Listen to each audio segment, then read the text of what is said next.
Ya, shalom. Ya, puji Tuhan Bapak Ibu, hari ini kita dilayani oleh anak-anak Genji ya. Bukan anak ya, adik-adik gitu. Aduh ya. Karena saya sama Marcel itu bedanya nggak banyak lah ya. Ya, ya, selamat datang Pak Naruto ya. Ya, ternyata Pak Naruto hadir ya pada pagi hari ini ya. Kita hari ini tadi saya sempat nyinggung di depan ya sama pembinanya Genji ya, Mbak Jovan, dan saya bilang kok lagunya, saya pikir lagu-lagu anak muda gitu. Lagu pertama tadi kan cukup tua ya. Tapi rupanya Mbak Jovan bilang begini, lah temane we sakramen gitu. Lah lagunya opo? Ya bener juga ya. Hari ini kita temanya adalah sakramen perjamuan kudus ya. Sebetulnya minggu yang lalu masih banyak yang perlu dibahas, tetapi karena waktu ya, dan hari ini kita sudah masuk lagi di dalam perjamuan kudus. Kita mau bahas tentang perjamuan kudus. Kenapa kita membahas ini? Tentu dalam lingkup gereja. Jadi kita supaya mengerti tentang liturgi gereja. Salah satunya adalah perjamuan kudus. Ya, nah saya berharap ini tidak terlalu panjang ya. Nah, yang pertama adalah kita harus memahami bahwa kata sakramen itu tidak ada di dalam Alkitab ya.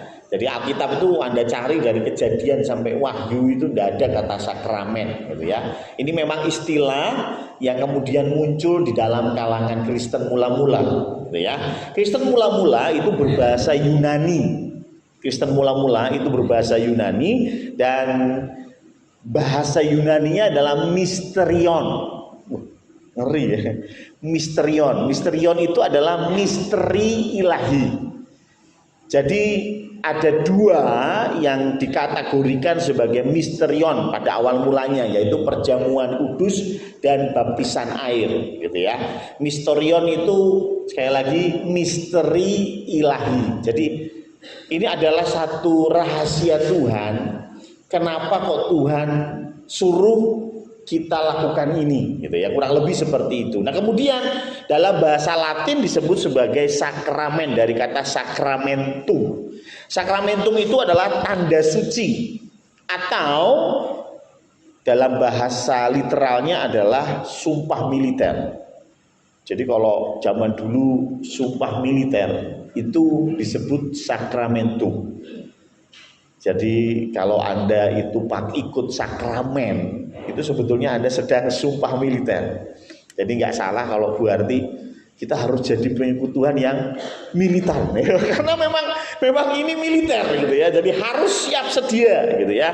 Nah, ini yang kemudian menjadi nama sakramen gitu ya. Nah, kemudian ini diterjemahkan di dalam Kristen Protestan, yaitu kata-kata dari Calvin dan Luther, pendiri atau reform yang memecah gereja menjadi Katolik dan Kristen Protestan ini ya. Calvin dan Luther mengatakan bahwa sakramen adalah tanda dan meterai perjanjian Allah. Tapi di dalam Kristen kita tetap pakai kata sakramen ya. Tapi kalau Bapak Ibu main ke Yunani Ortodoks misalnya ya, Yunani Ortodoks itu contohnya Romo Daniel ya, yang di YouTube pernah lihat, itu dia Yunani Ortodoks. Dia tidak pakai sakramen tapi masih pakai misterion karena memang Yunani ya. Jadi Ortodoks itu masih pakai bahasa Yunani, sedangkan Katolik itu pakai bahasa Latin ya. Makanya dia kata-katanya beda, sakramen ya. Nah, kita karena kita pecah dari Katolik, maka kita pakai nama sakramen juga. Nah, bedanya kita dengan Katolik itu di jumlah ya. Kita itu hanya mengakui dua sakramen, yaitu sakramen perjamuan kudus dan baptisan air yang minggu depan kita akan bahas. Tetapi di dalam Katolik itu mereka percaya ada 7 sakramen ya, ada 7 sakramen. Apa saja sakramennya? Yang kedua pasti sama, baptisan dan perjamuan kudus atau biasa disebut ekaristi. Ekaristi itu dari kata eu dan kristi atau karis. Eu itu baik, karis itu anugerah. Jadi ekaristi adalah anugerah atau kasih karunia yang baik gitu ya. Ekaristi. Nah, dari dua, yang ketiga adalah konfirmasi. Apa itu konfirmasi ya? Konfirmasi itu jadi kalau di dalam Kristen Protestan itu seperti CD. Baptis itu kan anak-anak ya. Kalau di Katolik dan di gereja-gereja Protestan Arus Utama, contoh GKI gitu ya, itu baptisnya anak ya, masih bayi itu dibaptis gitu ya. Nah, sampai dewasa maka ada namanya CD gitu ya. Nah, di dalam Katolik itu namanya konfirmasi. Hampir mirip. Jadi bagaimana jemaat yang kemudian sudah beranjak dewasa kemudian diteguhkan lagi, atau disebut juga Pentakosta tetap. Pentakosta itu kan turunnya Roh Kudus. Mereka percaya bahwa kalau kecil dibaptis itu belum, Roh Kudusnya belum turun karena belum punya pemahaman. Maka dari itu gereja Protestan Arus Utama ketika mau masuk CD pasti ada katekisasi. Tapi kalau baptis enggak. Tapi kalau di kita berbeda karena baptisan kita itu baptisan dewasa gitu ya. Makanya kalau kita mau baptis kita ada katekisasi. Tapi kalau di Katolik, di gereja Protestan Arus Utama mereka tidak ada katekisasi untuk baptis karena baptisnya masih kecil-kecil ya. Kayak Seva itu dibaptis ya. Nanti ada bapak baptis ya toh. Bapak baptisnya siapa? Bapak baptisnya misalnya Pak Joko gitu ya. Jadi nanti Seva, bapak aslinya saya, bapak baptisnya Pak Joko Mulyono ya misalnya. Jadi contohnya kalau di gereja Katolik ya. Nah, ketika dewasa maka ada satu liturgi lagi namanya konfirmasi. Nah, ini dimasukkan di dalam sakramen ya. Yang keempat, pengakuan dosa. Ya, Bapak Ibu pasti tahu di Katolik ada pengakuan dosa gitu ya. Kemudian ada yang kelima, pernikahan. Jadi pernikahan juga masuk di dalam sakramen. Yang keenam, pengurapan orang sakit. Ya, termasuk di dalamnya untuk jemaat yang tanda kutip ya mempersiapkan keberangkatan. Jadi biasanya ada pengurapan dulu sebelum misalnya orang itu katakanlah sudah kritis begitu ya, nanti romo akan datang dan ada pengurapan ya. Nah, di sini ada pengurapan orang sakit ya. Nah, ini poin ke-6, ini juga termasuk sakramen. Yang ke-7 adalah tahbisan kudus. Jadi kalau uskup atau imam atau diakon mau ditahbiskan itu juga termasuk di dalam sakramen. Jadi mungkin kalau kita ya pelantikan majelis kayak dua minggu yang lalu itu termasuk sakramen gitu ya. Pelantikan pendeta gitu ya, itu juga termasuk sakramen gitu. Kalau di kita kurang lebih seperti itu ya. Nah, ini pentahbisan kudus namanya. Jadi ada 7 sakramen dan standar mereka adalah ketika ada kehadiran Tuhan maka di situ disebut sakramen. Termasuk makanya pernikahan, mereka percaya pernikahan Tuhan hadir. Karena itu ini jadi sakramen. Pentahbisan imam, uskup itu Tuhan hadir. Maka ini masuk di dalam sakramen. Tetapi di dalam Kristen kita hanya ada 2 sakramen. Ya, perjamuan kudus dan baptisan air. Kenapa? Karena memang Kristen awal itu hanya 2. Ya, dari catatan Didache abad pertama,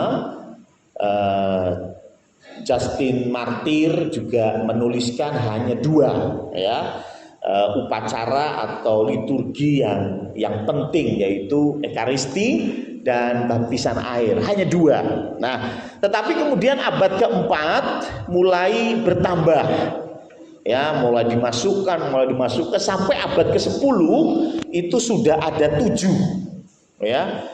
Abad ke-10 kemudian sudah ada 7 sakramen. Tapi kemudian ini menjadi sebuah acuan itu baru di abad ke-13.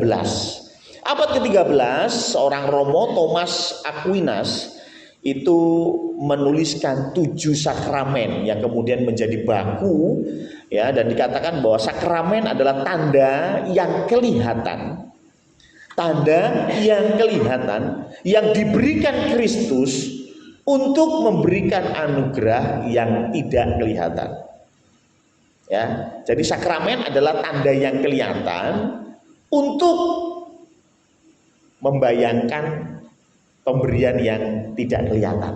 Jadi ada yang kelihatan, tapi sebetulnya di balik itu ada anugerah yang tidak kelihatan. Dan dia menuliskan 7 sakramen ini, sehingga sampai hari ini Katolik tetap pada 7 sakramen.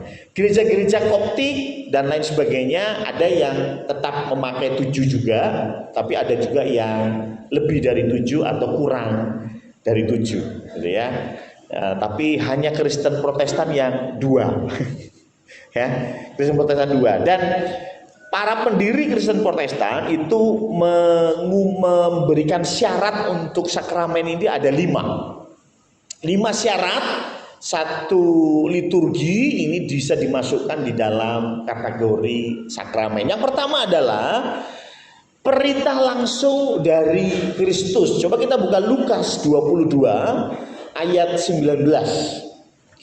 Perintah langsung dari Kristus. Sekali lagi kita bahas perjamuan kudus, ya. Baptisan air nanti, ya. Kita bahas dulu perjamuan kudus. Lukas 22 ayat 19. Hanya Lukas, ya. Markus menulis tentang perjamuan kudus, tetapi hanya Lukas yang menulis ini, ya. Lalu Yesus mengambil roti, mengucap syukur, memecah-mecahkannya dan memberikannya kepada mereka, katanya, inilah tubuhku yang diserahkan bagi kamu. Nah, kata-kata berikutnya ini yang hanya di Lukas. Perbuatlah ini menjadi peringatan akan aku. Injil yang lain tidak menulis perbuatlah ini enggak. Hanya Lukas, tapi cukup untuk membuat perjamuan kudus masuk di dalam kategori perintah langsung dari Kristus. Yang kedua, ada tanda yang nyata, artinya benda, gitu ya. Nggak bisa tandanya itu asal, tapi jelas ada. Kalau di perjamuan kudus, tanda lahiriahnya jelas, roti, anggur. Maka dari itu nggak bisa diganti. Ya, karena tanda ini memang sudah menjadi syarat dari sakramen perjamuan kudus. Ya, ora iso misalnya Pak Els, Pak, daripada roti lah gua nasi rames gitu. Ya, wis mantep warak sisan ya toh. Dadi ora sithik roti sak cuwil pisan ya toh, hosti. Aduh, enggak kenyang ya toh. Sekali-sekali nasi rames, maaf bro, nggak bisa ya. Karena memang ini satu tanda, dan ini tanda yang harus ada, anggur dan roti. Kalau di baptisan air, ya air, harus air, nggak boleh nggak air, gitu ya. Oh jangan air lah, ya kalau di padang gurun tawaf tayamum gitu. Jadi pakai pasir itu tidak boleh, ya harus air gitu ya. Hal yang sama ini harus anggur dan harus roti, ya, harus anggur, harus roti. Nah, tapi kalau kita perjamuan kudus ini tidak roti, kata biar ini roti diketok-ketok, ya itu masih gitu ya. Sekarang kok kayaknya bukan roti itu Pak, itu crackers. Nah jangan salah Bapak Ibu, jadi roti yang tidak beragi, yes ngono kuwi. Ya, saya ketika pernah ke Israel pada waktu itu masa Paskah. Masa Paskah itu hanya boleh makan roti tidak beragi. Pertama kali saya excited. Oh ya apa yo? Roti tidak beragi. Begitu masuk restoran, sarapan pagi ya di hotel, isinya mau crackers ya. Oh ternyata crackers roti tidak beragi gitu ya, atau satos garing gitu kayaknya. Ya, tetapi ya kayak hosti ini ya mungkin dimasukkan di dalam golongan roti tidak beragi. Jadi itu roti gitu ya. Selama itu roti dan selama yang satunya anggur, maka itu sah. Gitu ya. Ya memang anggur ini jadi sebuah problematik ya. Jujur saja kalau masih ingat sebelum kita pakai osti, kita pakai anggur, tapi itu saya kira anggur perasa ya, bukan anggur betulan gitu ya. Tapi ya kita sulit untuk menemukan anggur gitu ya dalam konteks di Semarang ya. Maka dari itu puji Tuhan ada yang mensupport ya, mensponsori disediakannya hosti yang sampai sekarang kita pakai ya, roti dan anggur ya. Tapi karena apa? Ini tanda lahiriah yang jelas dan tidak tergantikan. Jadi ojo sekali-kali diganti. Ganti es cendol ya, jangan ya, tidak boleh. Karena memang ini tandanya ya. Yang ketiga, jadi yang pertama harus ada perintah langsung, yang kedua ada tanda lahiriah ya. Maka dari itu pernikahan kita nggak masukkan dalam sakramen ya, karena Tuhan nggak nyuruh kita menikah loh. Ada perintahnya Tuhan suruh menikah? Nggak ada. Tuhan cuma bilang apa? Lebih baik ya jika orang ini tidak seorang diri, ada penolong, lebih baik. Tapi kan nggak harus ya. Jadi jangan khawatir yang jomblo-jomblo ya, tidak melanggar firman Tuhan, tidak ya. Jangan khawatir ya, karena memang bukan itu tujuan Tuhan menciptakan kita, bukan gue kawin gitu gitu. Nah ini perintah langsungnya ya. Nah kemudian ada tanda lahiriah. Yang ketiga harus ada menjanjikan anugerah Injil.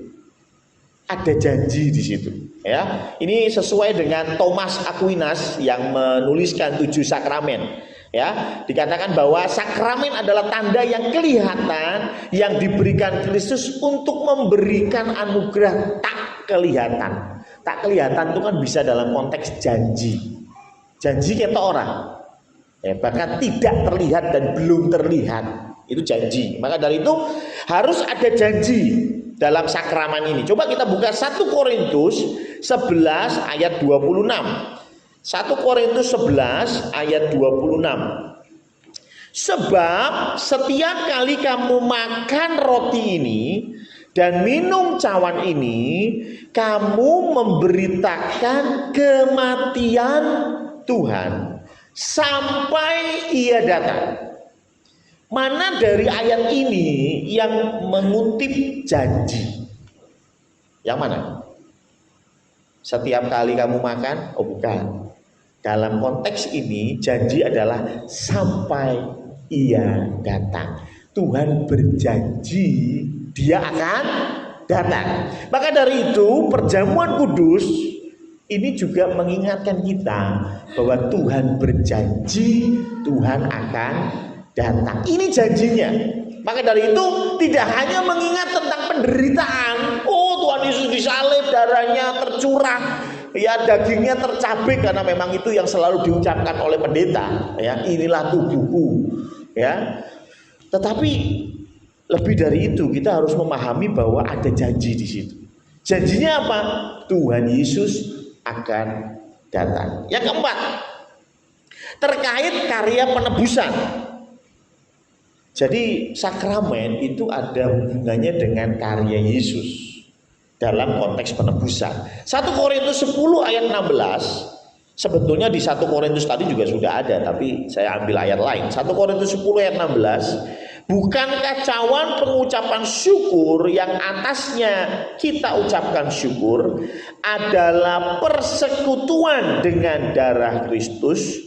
Bukankah roti yang kita pecah-pecahkan adalah persekutuan dengan tubuh Kristus?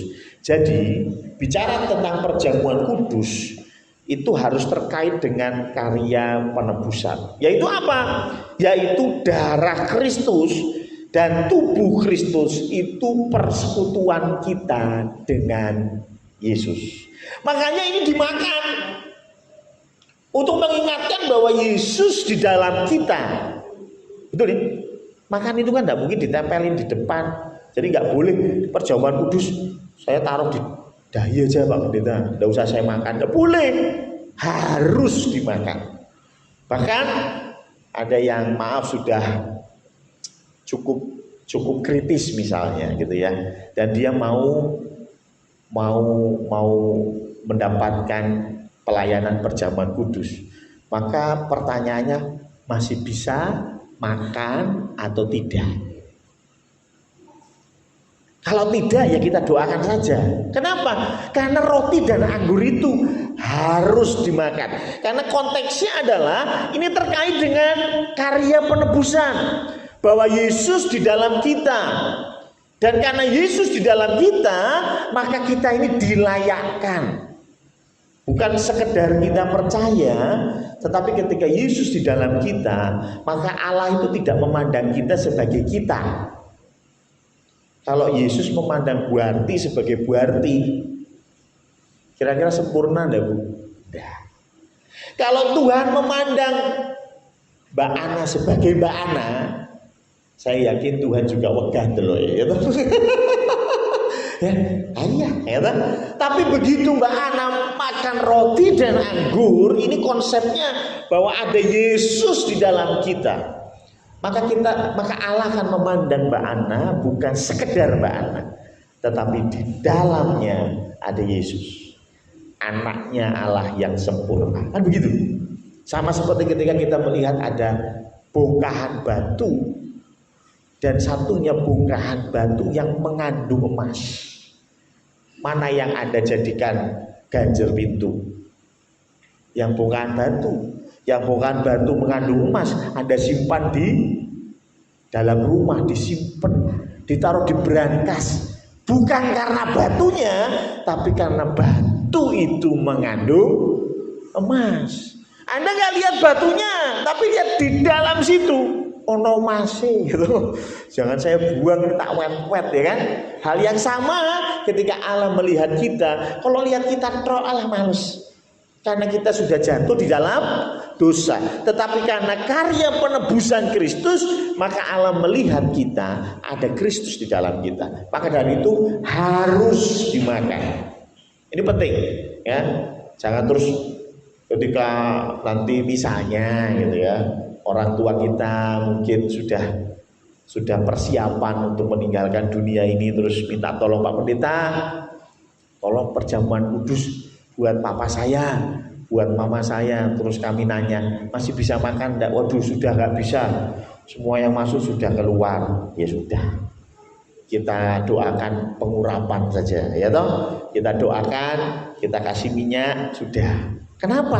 Bukan berarti kita pelit, kan ora apa-apa, sing penting yo rotine templek ke bibir. Nggak bisa ya, karena ini harus dimakan. Yang kelima ya, selain terkait dengan karya penebusan, yang kelima berlaku universal. Jadi perjamuan kudus itu berlaku universal. Semua orang percaya harus. Jadi semua orang percaya harus. Maka dari itu kita tidak memasukkan pentabisan. Ya, tadi sakramen salah satunya adalah yang 7 sakramen pentabisan, imam, uskup. Pertanyaannya, apa semua kita jadi imam? Maksudnya di dalam gereja ya. Apakah semua kita jadi uskup? Kan ora, ya toh. Apakah kita semua jadi pendeta, semua jadi majelis? Kan tidak. Ya, ada yang dari ikut Tuhan sampai Tuhan panggil, ya nggak pernah jadi majelis. Ada. Berarti kan tidak mungkin dapat sakramen itu. Makanya kita tidak masukkan itu sebagai sakramen. Tetapi sakramen itu harus berlaku universal. Semua orang percaya harus melakukan sakramen ini. Sama seperti pembaptisan. Baptisan itu untuk laki-laki, perempuan, ya semua.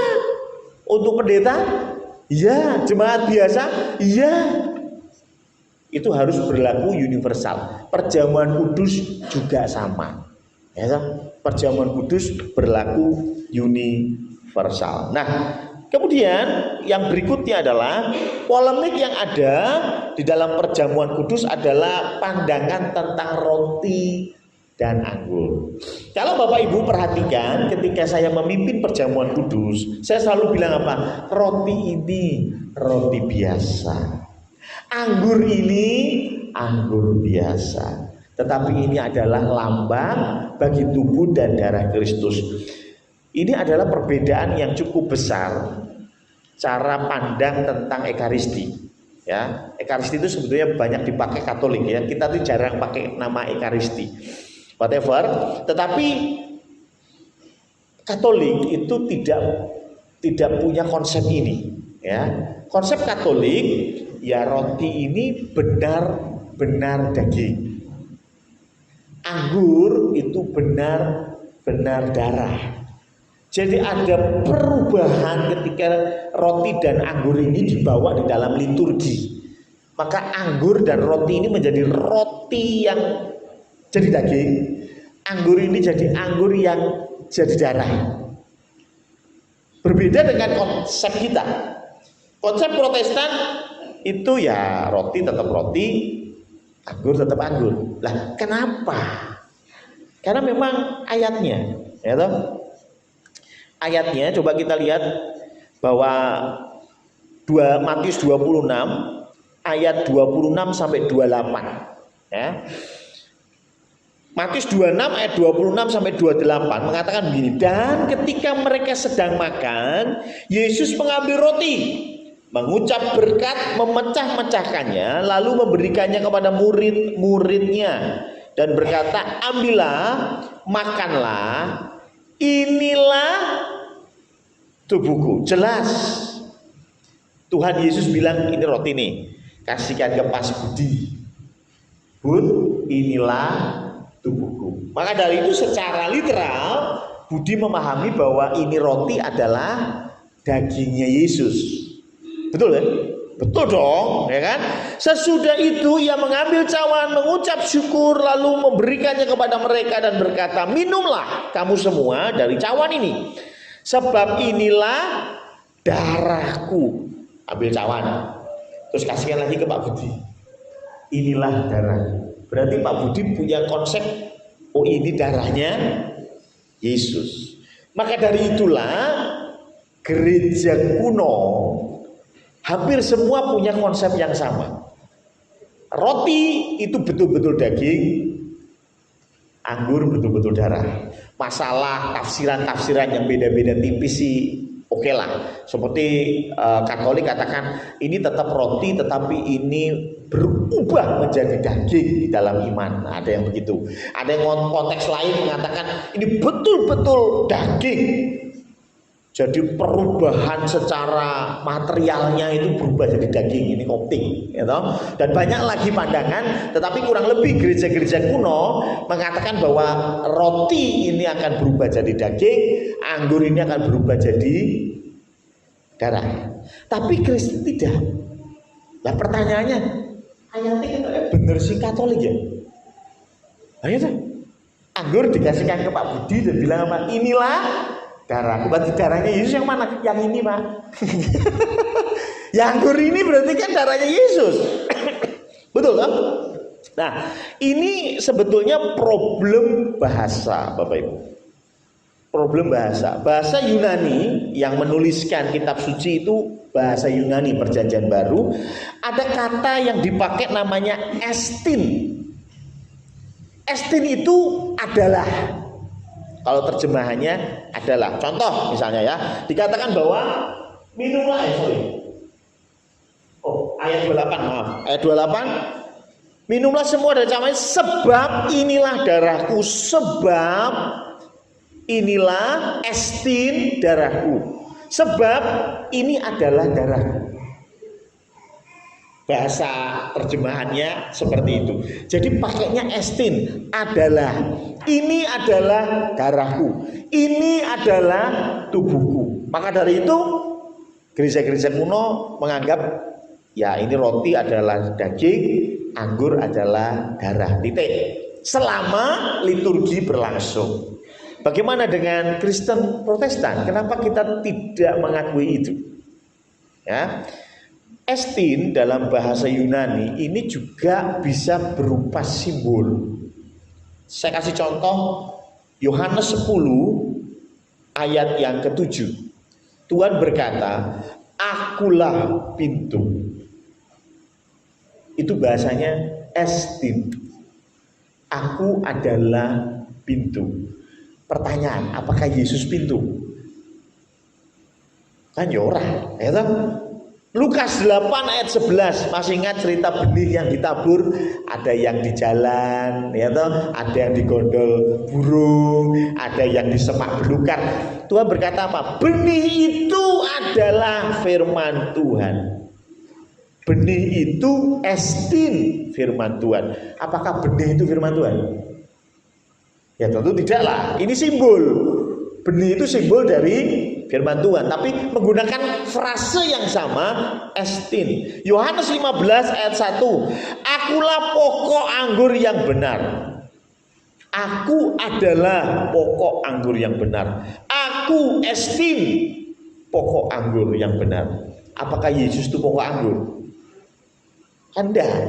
Tapi ini permisalan, simbolnya. Aku ini seperti pokok anggur. Matius 13 ayat 38. Masih ingat ketika Tuhan Yesus kasih perumpamaan, ada ladang yang ditanami gandum, tapi malam-malam ada musuhnya yang menanam ilalang. Terus Tuhan bilang, "Ush, jangan ditebang semua. Kita nanti keliru. Yang gandum dikira ilalang. Biarkan mereka tumbuh dulu." Dan tahunya mana yang gandum, mana ilalang? Yang gandum berbulir, yang ilalang tidak. Makanya Tuhan bilang berbuahlah. Nggak berbuah babat. Karena nggak berbuah berarti ilalang, kan begitu ya. Tapi yang menarik, ladangnya tadi itu apa? Bukti apa? Simbolnya dikatakan di Matius 13 ayat 38, ladang itu estin dunia. Ladang itu adalah dunia. Apakah dunia itu ladang? Kan enggak juga, ya.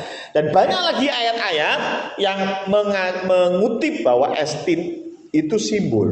Maka dari itu di dalam Kristen Protestan kita mengimani roti dan anggur itu adalah simbol, lambang. Maka dari itu saya selalu tekankan ini lambang. Roti tetap roti, anggur tetap anggur, tapi ini lambang. Nah, karena ini lambang, maka kita harus menghormatinya, kan begitu tuh. Kalau kita menghormati bendera, kita menghormati foto presiden, betul kan? Foto kan kita yang bikin, kita yang pasang, masa kita bakar, kita dimarahin. Karena ini lambang. Lambangnya presiden lu bakar.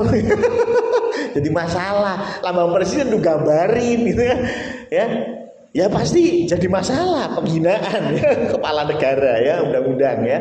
Maka dari itu ini lambang, hal yang sama roti dan anggur. Oke, ini bukan berubah jadi daging, bukan berubah jadi darah, ini tetap, tapi ini lambang.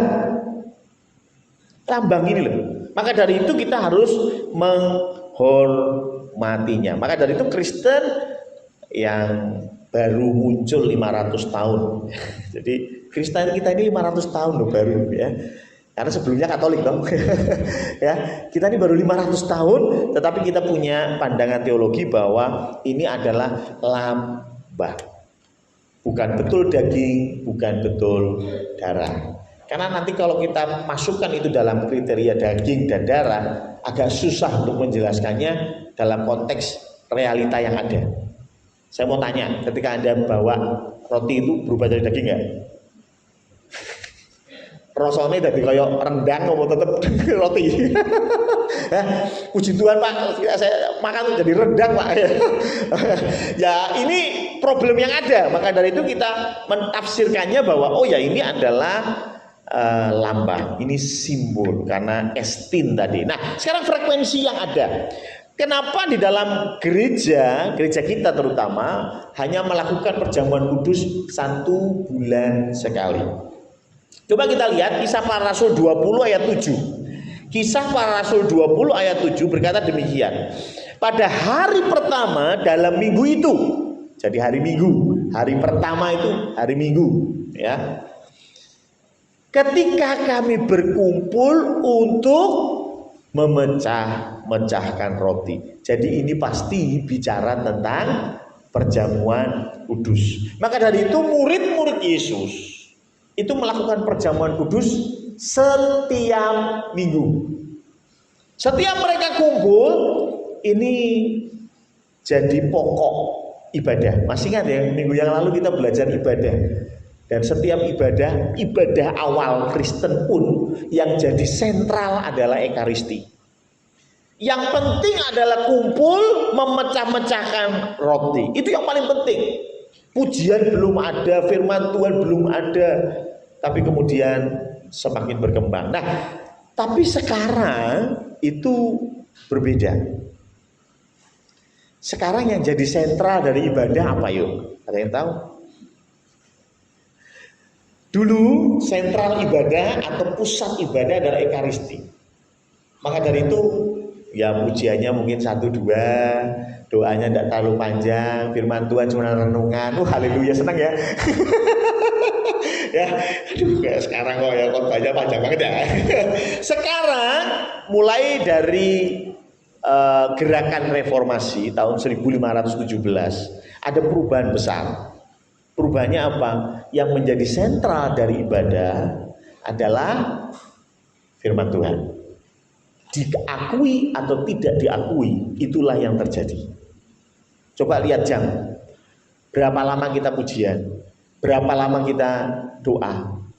Berapa lama kita pengumuman?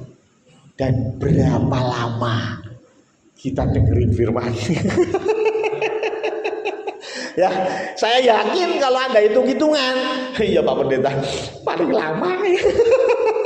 Ya, pemberitaan firman ini menjadi paling lama. Ya.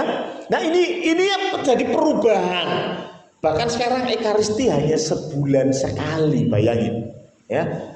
Dulu ketika Calvin, Martin Luther, para pendiri gereja Protestan, mereka membiasakan kembali ke para murid tiap minggu perjamuan. Tapi tetap perjamuan kudus berapa menit sih? Pernah ngitung perjamuan kudus? Kalau kita melakukan perjamuan paling 10 menit ya, selesai ya. Khotbah, opo pernah saya khotbah 10 menit? Itu Tuhan Yesus mau datang, yakin. Ya, saya kayaknya nggak pernah ya khotbah 10 menit, nggak pernah ya.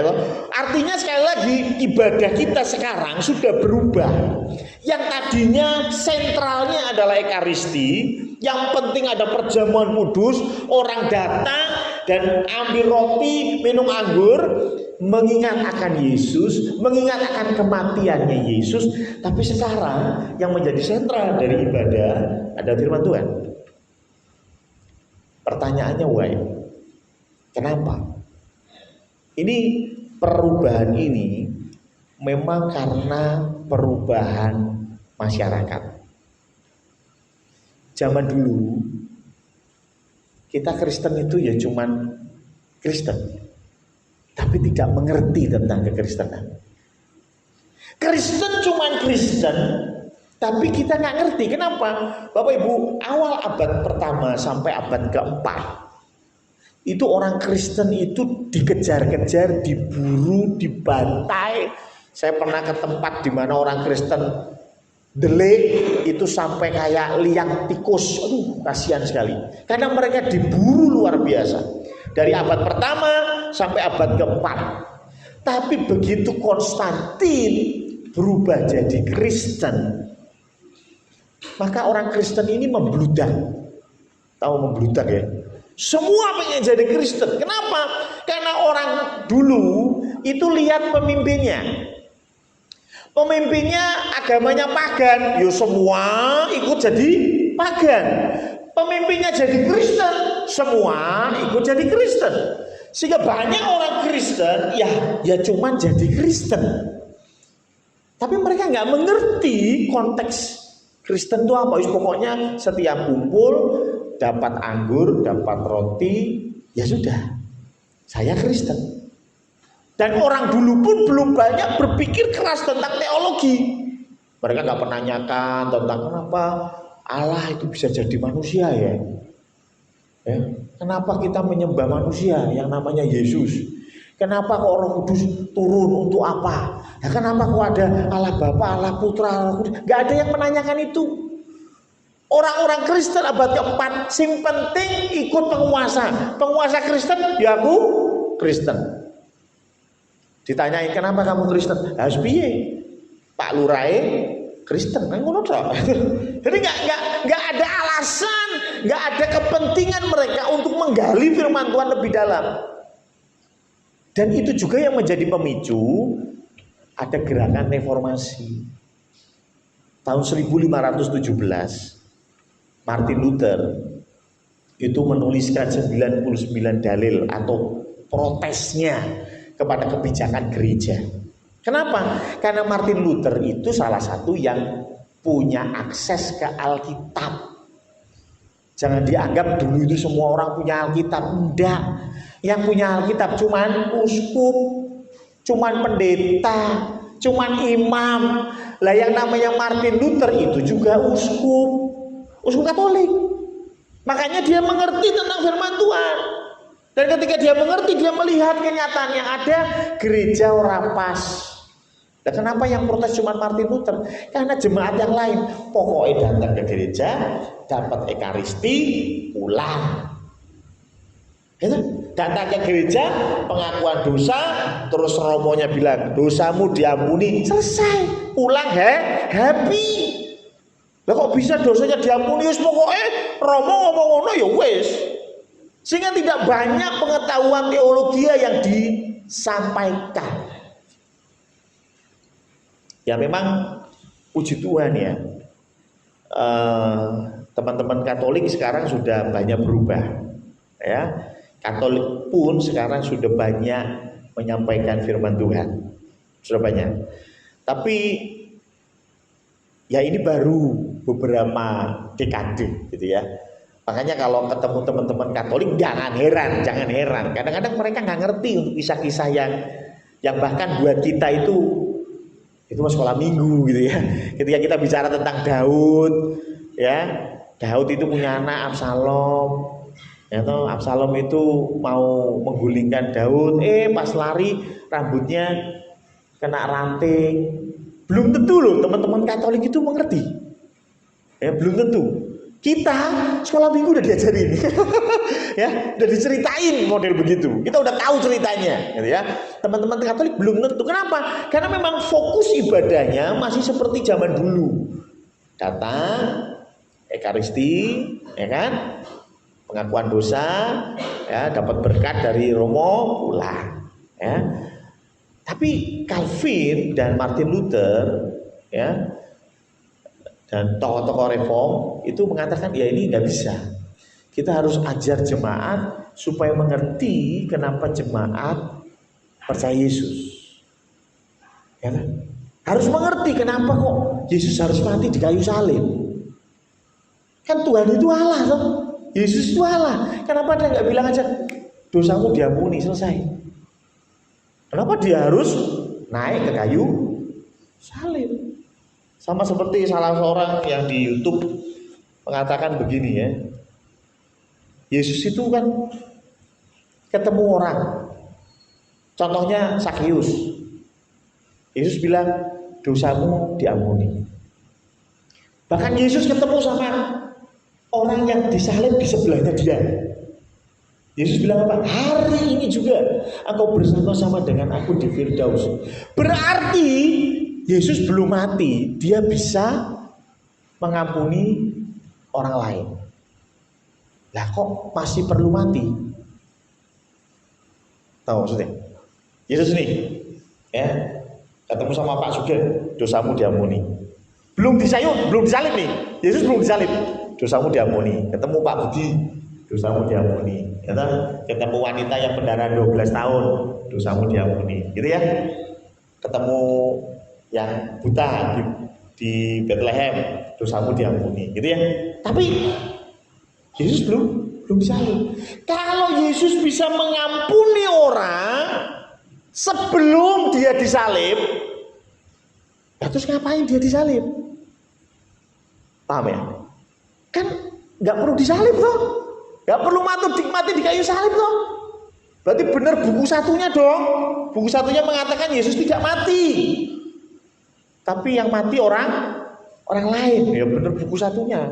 Karena memang Yesus tidak perlu mati untuk mengampuni. Piye jawabannya ayo? Ya kan? Loh, mengapa kita perlu mendengarkan firman Tuhan? Ya supaya bisa menjawab kebutuhan saat ini. Bukan berarti terus, oh berarti ibadahnya kita ndak ini dulu lah, udah nggak otentik lagi, nggak seperti 2000 tahun yang lalu. Harusnya kita kembali Pak Pendeta. Pak Pendeta nggak usah khotbah 2 jam, ya, maraknya suwe. Kita datang aja ke gereja, terus perjamuan, kudus, ya doa berkat, pulang, terus setengah jam. Haleluya, ibadah 6:30, jam 7 pulang. Mantap ya toh. Tapi pertanyaannya, jujur, kalau kita nggak ngerti pertanyaan yang kayak tadi, jawab piye? Iso. Benar kan? Maka dari itu, karena audiensnya berbeda, zamannya berbeda, maka dari itu ibadah ini juga menyesuaikan. Ingat minggu lalu saya bilang, ibadah tidak ada yang baku. Tadinya nggak ada pujian, jadi ada pujian. Tidak ada firman Tuhan, jadi ada firman Tuhan. Kenapa itu diperlukan? Tergantung zaman. Sekarang juga sama. Kalau kita cuma bicara tentang, oh engkau setia, engkau diberkati, engkau setia, engkau diberkati. Maaf ya, ketemu pertanyaan kayak tadi, bingung kita jawab. Ya benar juga ya. Berarti Yesus itu tidak perlu disalib. Oh sudah bisa mengampuni. Bukan begitu bro. Ada yang namanya janji. Betul ya? Ada yang namanya janji. Contoh Pak Budi, nangis-nangis ya. Waduh Pak Pendeta, saya punya utang pinjol ini 20 juta. Waduh saya bingung. Terus saya bilang, tenang, nanti tak lunasi. Saat itu juga Pak Budi adem ayem, sudah dilunasi belum? Belum. Kan baru saya bilang, wis Bud, tenang, nanti tak lunasi. Baru ngomong gitu aja, Budi pasti wis lagu. Bener gak? Ya? Wah, mulai wis cengenges gitu. Kenapa? Oh, saya sudah diampuni. Sudah belum? Belum. Lah kapan diampuninya? Di kayu salib. Lah kenapa perlu? Ya karena Tuhan itu Tuhan yang adil. Kalau cuma bilang diampuni tapi tidak ada yang bayar, cuman terus bilang Pak Budi, wes tenang, pinjolmu saya anggap lunas. Lah terus bayar sapa? Mbuh. Lah nanti kalau ditelepon, ditagih, pura-pura nggak denger aja. Apa gitu modelnya Gusti Allah? Ya ora. Ya toh? Ketika kita punya utang, terus Tuhan bilang, utangmu diampuni. Berarti Tuhan yang bayari utang kita. Gitu. Kalau saya bilang ke Bu Harti, aduh, saya punya utang sama bubur. Aduh, punya bingung. Terus Bu Harti bilang, tenang, utangnya Pak Pendeta, saya yang beresin. Aku pulang sukacita. Tapi Bu Harti tidak bayar bubur. Piye bubur? Wah ya tetap pencah-pencah. Wah lah enak men itu. Ngomong saya nak udele, bener ya? Pasti bubur harus marahin Bu Harti, marahin saya, gitu. Bener nggak? Saya tetap akan dituntut. Gitu. Bubur mesti tetap ke rumah saya. Pak Pendeta, utangnya dibayar. Loh, Bu Harti yang ngomong mau bayar kok. Ora iso kan ngomong Bu Harti malah dodolan gitu. Ora ndang bayar. Ya pasti geger, setuju? Tapi begitu saya mengeluh kepada Bu Harti dan Bu Harti bilang, tenang, tak bayar. Tapi kemudian 2 hari Bu Harti betul-betul bayar utang saya ke bubur. Selesai. Everybody happy. Itu namanya adil. Betul? Maka dari itu ketika Tuhan Yesus ketemu orang dan bilang, dosamu diampuni. Sudah belum? Ya belum. Tapi itu namanya iman. Makanya orang-orang yang lahir sebelum Yesus, dia diselamatkan karena iman yang ke depan. Contoh Abraham. Abraham diselamatkan enggak? Selamatkan, amin. Lo kok tahu? Jari ini Pak Pendeta, ayah, itu ingat di Alkitab pernah ditulis ada Lazarus yang miskin, betul ya, sama orang kaya. Begitu meninggal, Lazarus ada di pangkuan Abraham. Berarti Abraham ini di swargo, kan gitu kan konteksnya, benar toh? Nah ini jelas ya ini ya toh. Kalau Anda nanya Daud di mana Pak Pendeta, waduh saya nggak tahu itu. Itu Gusti Allah yang menentukan ya toh. Tapi Abraham saya yakin dia masuk surga. Pertanyaannya, emang yang nanggung dosanya Abraham siapa? Yesus. Loh, Yesus sudah lahir belum? Sudah lahir belum Yesus? Belum. Bahkan Abraham sama Tuhan Yesus itu kurang lebih 2000 tahun. Jadi kalau Abraham lahir sekarang itu Yesusnya masih 2000 tahun baru lahir. Baru menyelesaikan hutangnya. Bayangin. Tapi Abraham punya iman. Nah saiki kuali aneh. Awake dhewe ini punya iman ke belakang. Betul.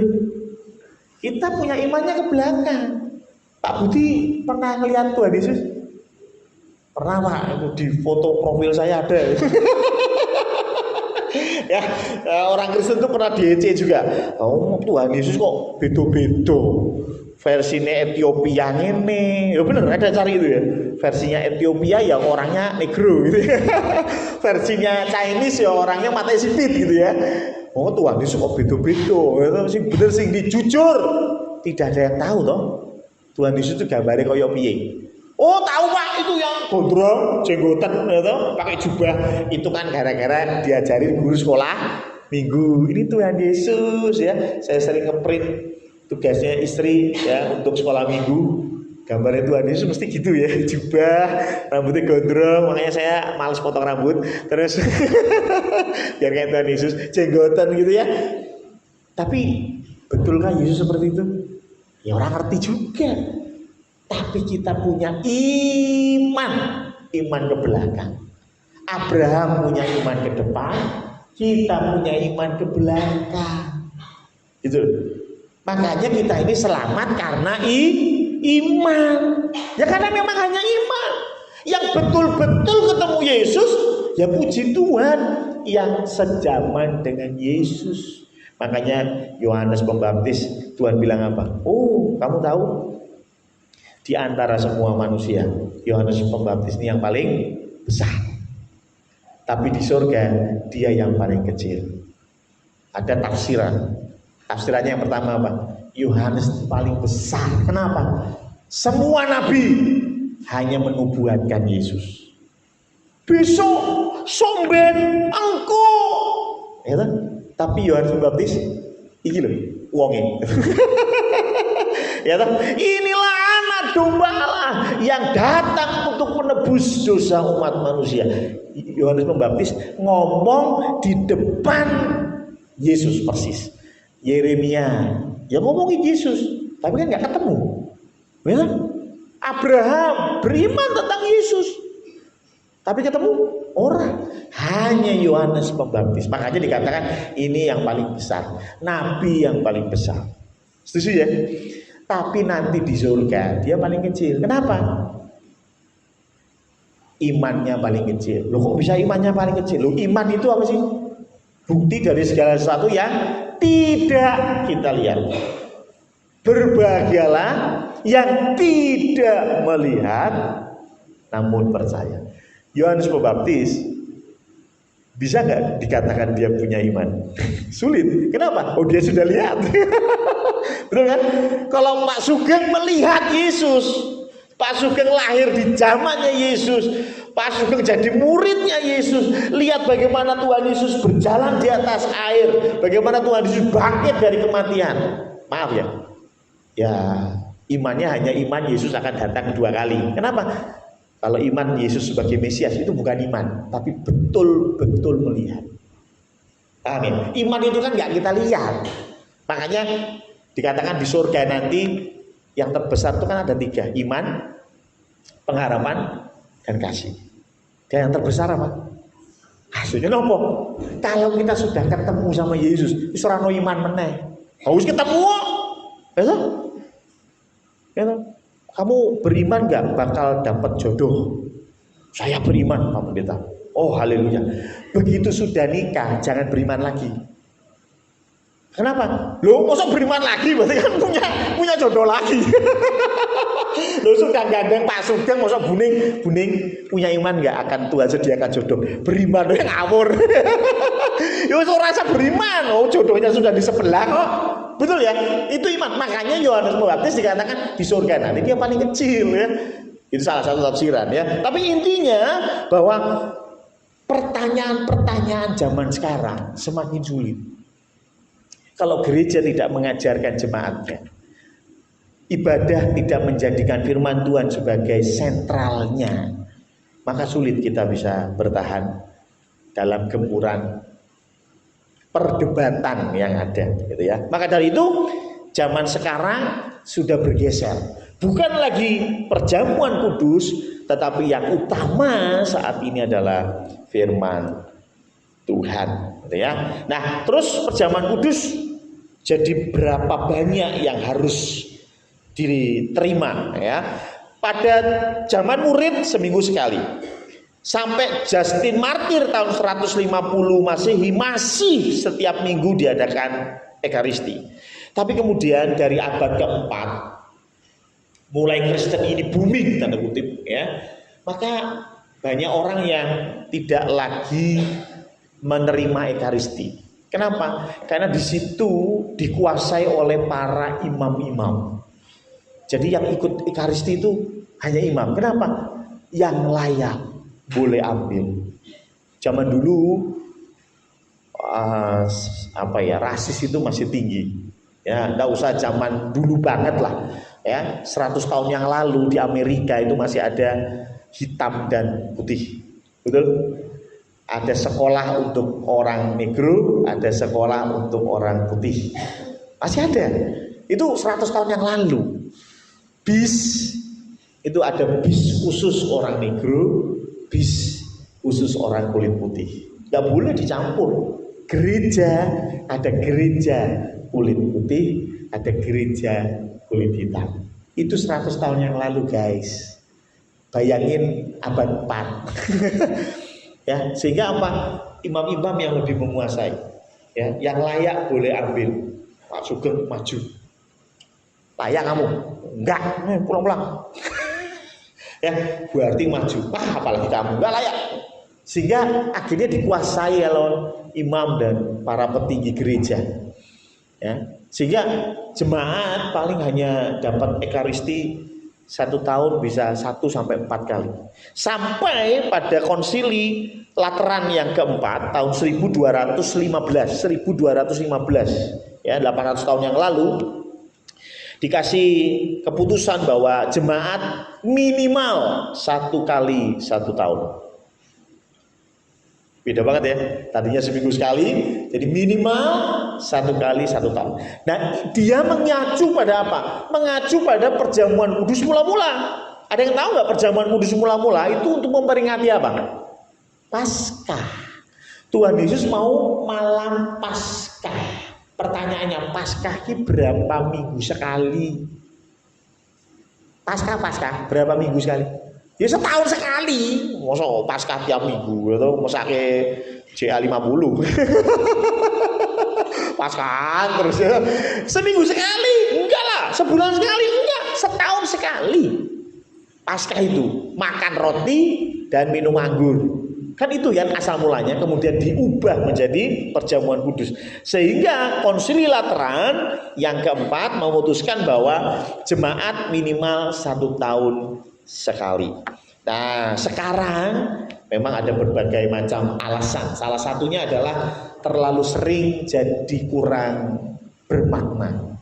Ya, karena itu gereja kita, baik sinode yang dulu maupun sinode yang sekarang, itu 1 bulan 1 kali. Ada beberapa sinode yang 3 bulan sekali, gitu ya. Tapi tidak menjadi masalah karena memang di dalam ayat firman Tuhan tidak ada keharusan berapa banyak atau berapa sering kita melakukannya. Nah, yang terakhir, yang menarik, apa yang kita bisa ambil kesimpulan dari perjamuan kudus, gitu ya. Perjamuan kudus adalah kita menyatu dengan Bapa. Anggur, roti, itu masuk ke dalam tubuh kita sehingga Yesus di dalam kita. Ya toh? Masalahnya sederhana. Kenapa perjamuan kudus ini kudu rame-rame? Dari zaman murid mereka kumpul pada hari pertama minggu itu untuk memecah-mecahkan roti. Kenapa orang ini ngomong itu? Berarti di rumah ada roti, Bu? Ada. Ada anggur, Bu? Ada. Kan bisa. Oh enggak, harus pendeta yang mimpin. Itu kan aturan gereja. Coba lihat di ayat firman Tuhan, ada aturannya. Yang mimpin harus pendeta Samuel, Rauno. Tidak ada sebetulnya. Sebetulnya tidak ada. Kalau lihat di dalam konteks ya, tidak ada. Oh, yang memimpin pertama kali perjamuan kudus Tuhan Yesus pertama kali. Dan Tuhan bilang apa? Lakukanlah ini untuk mengingat akan aku. Menurut. Tapi kenapa kok harus bareng-bareng? Kumpul dalam pertemuan kudus. Ingat minggu yang lalu saya bicara pertemuan kudus. Pertemuan kudus dan melakukan perjamuan kudus. Untuk apa? Untuk mengingat akan aku, mengingat akan Yesus. Mengerti bahwa kita sudah ditebus. Ini menarik. Orang barat saat ini dapat masalah adalah individualisme. Dan saya yakin begitu juga dalam negara-negara berkembang. Ya. Sikap individualisme ini semakin tinggi. Saya mau tanya, zaman dulu, nggak usah zaman dulu lah. Istri saya itu kadang mengeluh. Mengeluhnya kenapa? Di sini tuh nggak ada tetangga. Maksudnya, tidak seperti di tempat dia dulu. Ya. Karena di tempatnya istri itu pintu selalu terbuka. Jadi tonggo ini melebu metu orang anggo kula nuwun. Ya kan orang-orang zaman dulu begitu ya, pokoknya masuk ya. Kula nuwun Pak Pendeta, masuk ya. Waduh, ngono sing buka kelawang. Karena pintunya pun terbuka. Bahkan saya tahu persis pintu rumahnya itu enggak pernah dikunci, betul ya? Pintu rumahnya. Jadi kalau pergi gitu ya, ya rumahnya biarin aja loh. Lah, enggak ada, kan ada tetangga. Betul ya? Zaman dulu itu seperti itu, betul ya? Kita berarti orang, berarti kalau mau pergi ke gereja aja, digembok. Wah, pintu dikunci, pagar digembok, anjing dikeluarin ya kan? Nah, zaman dulu enggak, ya zaman dulu ya monggo, ya kan? Nah, ini bicara apa? Bicara tentang komunal. Zaman sekarang banyak di antara kita yang diajarkan individualisme. Di kota-kota besar bahkan tetangga sebelah aja nggak kenal. Betul ya? Nggak kenal tetangga sebelah. Oh sebelah sopo, RT ini sopo, orang ngerti. Karena apa? Yang penting diriku. Tapi perjamuan kudus ini mengajarkan hal lain. Bahwa bahagia yang sebenarnya. Bahagia yang sebenarnya bukan kebahagiaan individu, tetapi kebahagiaan komunitas, komunal yang ada, komunitas yang ada. Itu adalah dasar dari kebahagiaan kita. Saya kasih contoh, makan roti dan anggur. Kita mengingat kita ini sudah ditebus oleh Tuhan. Janji Tuhan ya dan amin. Cuman ada di dalam kamar sendirian. Bahagia? Hah? Atau Anda berseratus orang di tempat ini? Kita mengingat akan kebaikan Tuhan. Kita bersuka cita karena kita sudah ditebus. Bahagia yang mana? Ya. Saya pernah bilang konteks ke surga itu bukan masalah surga itu tempatnya kayak apa, mau sate ini, mau tengkleng, ora. Pertanyaannya dengan siapa kamu ke surga? Ya. Nah kalau Bu Harti ke surga sendirian, ya. Sing kancane Mas Firman, itu digoleki Pak Bowo ora ono, itu digoleki Vero ora ono, yakin ketemu Mas Firman nangis. Walaupun dikatakan surga itu tempat yang indah, yakin nangis, betul? Artinya apa? Yuk kita keselamatan ini, ayo kita bagikan kepada yang lain. supaya kebahagiaan kita bukan kebahagiaan individu, tetapi kebahagiaan komunal, komunitas yang ada. Gandeng keluarga kita, gandeng saudara-saudara kita, gandeng tetangga-tetangga kita, supaya kita di surga tidak sendiri. Ini konteksnya tentang perjamuan kudus. Kenapa kudu rame-rame? Ayo kita ambil bagian di dalam perjamuan kudus untuk kita berbahagia bersama-sama. Dalam konteks zaman dulu, begitu selesai perjamuan kudus, ada acara saling cium. Ya. Kenapa? Berbahagia. Waduh, senang sekali Bu Brenda, kamu selamat. Oh, Yoyo, kamu juga selamat. Jangan cuma sendirian, tengok-tengok di kamar. Maka dari itu juga yang mendasari kita beribadah. Kita nggak mau sorak-sorai sendirian. Ya kan? Lo bisa nggak nyetel lagu hari ini harinya Tuhan, dukdak. Mari kita bersukaria, glodak. Hari ini bisa ya? Bisa di rumah, bisa YouTubean, bisa main musiknya di YouTube lebih bagus daripada main musik di sini ya toh. Tapi masalahnya di rumah sendirian. Jangan jauhkan diri dari ibadah. Kenapa ibadah itu bersukacita bersama-sama? Amin.